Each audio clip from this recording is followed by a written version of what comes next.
Eu não sei nem o que falar diante do que eu acabei de assistir. Mesmo assistindo, mesmo ouvindo, você não vai acreditar nos seus olhos e nos seus ouvidos. Lula estava participando de um evento hoje com sindicalistas no Palácio do Planalto.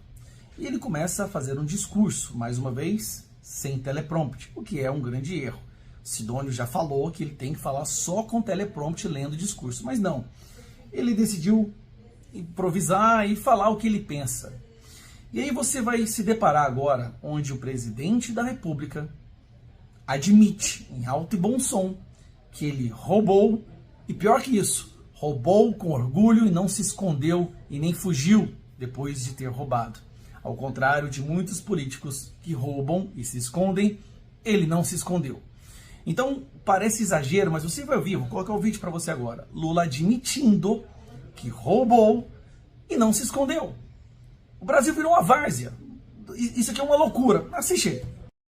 Muita gente achou que era difícil. Aliás, muita gente achava que eu jamais ia votar. Porque o político, quando rouba, ele submerge. Quando ele faz qualquer bobagem, que sai uma denúncia, ele já se esconde e fica escondido. Eu, ao invés de me esconder, fui para cima dos acusadores. Porque o político, quando rouba, ele submerge. Quando ele faz qualquer bobagem, que sai uma denúncia, ele já se esconde e fica escondido. Eu, ao invés de me esconder, fui para cima dos acusadores. Como você pode ver, não houve nenhum exagero, nem sensacionalismo. São as falas do presidente da República, aquele que tinha sido condenado por corrupção, e os seus colegas do STF retiraram ele da cadeia e colocaram ele na presidência, deu um discurso agora falando que ele roubou. E com orgulho, você vê que ele tem um orgulho de falar isso, né? E orgulho de falar que não se escondeu, que não fugiu, que enfrentou, que foi pra cima. Ele é um ladrão corajoso, isso a gente tem que admitir. Talvez o mais corajoso que já andou pelo Brasil. Mas olha o cúmulo dessa situação, gente. Vai dar em nada. O problema é que o petismo é uma doença tão séria que mesmo com o indivíduo admitindo que roubou, quem apoia ele não vai deixar de apoiar. Quem votou nele, na maioria, não vai se arrepender. Porque para você apoiar um ser como esse, para você votar num ser como esse, você pode ter certeza que a honestidade não está entre as suas prioridades. Muito pelo contrário. A gente chegou no fundo do poço mesmo. E aí a gente vê o Lewandowski e esse governo entrando com uma PEC da segurança pública, como se eles tivessem vontade de prender corruptos e criminosos. Na verdade, o problema não é a polícia que não está prendendo. O problema no Brasil é a justiça que não condena e não prende os ladrões e os corruptos. A prova disso é que nós temos um presidente que acabou de admitir que roubou e foi retirado da cadeia e colocado da presidência. Até quando a gente vai aguentar esses absurdos que acontecem aqui? E aí nós temos um ladrão confesso, querendo tomar conta de toda a segurança pública do Brasil. Para entregar na mão de quem? Do PCC, do Comando Vermelho? Porque na verdade é isso. Centralizar a segurança pública do Brasil na mão desse governo é a mesma coisa de entregar a segurança pública na mão do PCC, do Comando Vermelho. O problema do Brasil não é que a polícia não prende, não é que a segurança pública é ruim, a justiça é péssima. Você veio direto, o último caso, foi preso 35 vezes e estava na rua e matou alguém. Lula foi preso e foi solto, agora está na presidência. Agora, quem que a justiça quer prender? Justamente quem fala quem verbaliza a sua indignação diante do que está acontecendo. Quem fala a verdade ou quem fala algo que o Alexandre de Moraes não gosta. Aí sim é 17, 14 anos de cadeia para você. Quem mandou você falar o que não deve? Se estivesse roubando, traficando ou sendo corrupto, nada disso estaria acontecendo. Mas para concluir, eu tô assim, cara, é brincadeira um cara admitir que rouba. O presidente imagina se fosse o Bolsonaro falando uma coisa dessa. Esse é o Brasil que a gente vive. Aproveitando esse tempo que eu tenho aqui, presidente, eu decidi participar da Credem nesse ano. Fiquei muito feliz, inclusive, com a escolha do senhor na nossa presidência, que representa muito bem o nosso partido, né, e o que nós acreditamos. Mas eu optei por vir para cá, sendo que normalmente a minha bandeira principal é a educação, porque a cada governo nós temos os pontos mais preocupantes. Nesse governo, curiosamente, o que se tornou uma das maiores preocupações do Brasil voltou a ser a criminalidade. Então, a Comissão de Segurança Pública passa a ser muito importante para poder mitigar um pouco o estrago que esse governo está causando na população. Hoje nós temos 80% da população brasileira voltando a estar preocupado com a criminalidade. Nós temos a preocupação também com os escândalos de corrupção, que estão surgindo quase que semanalmente, né? Nós temos agora um novo que está prestes a explodir, que é o escândalo da corrupção da COP30. Então, a comissão de fiscalização passa a ter uma importância, uma relevância maior.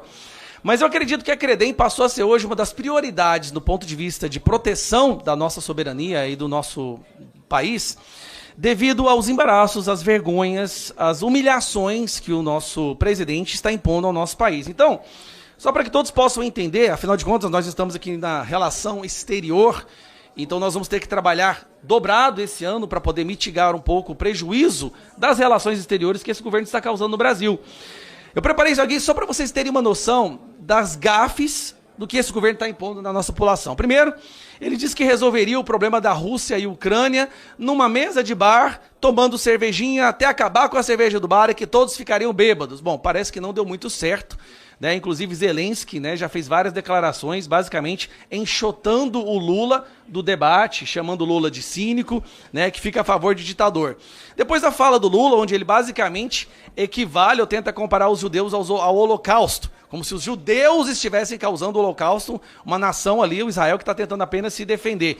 Isso causou uma vergonha mundial, ao ponto de que ele recebeu 170 assinaturas de deputados federais aqui num pedido de impeachment.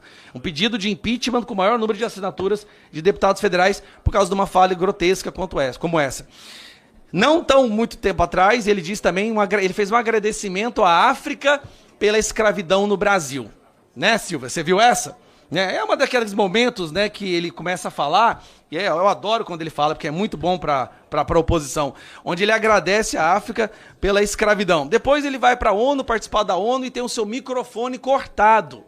O único presidente que teve o microfone cortado no evento da ONU. Isso é uma coisa inédita, não sabia nem que isso poderia acontecer, mas aconteceu. E depois foi barrado de entrar no evento no qual estava o Biden.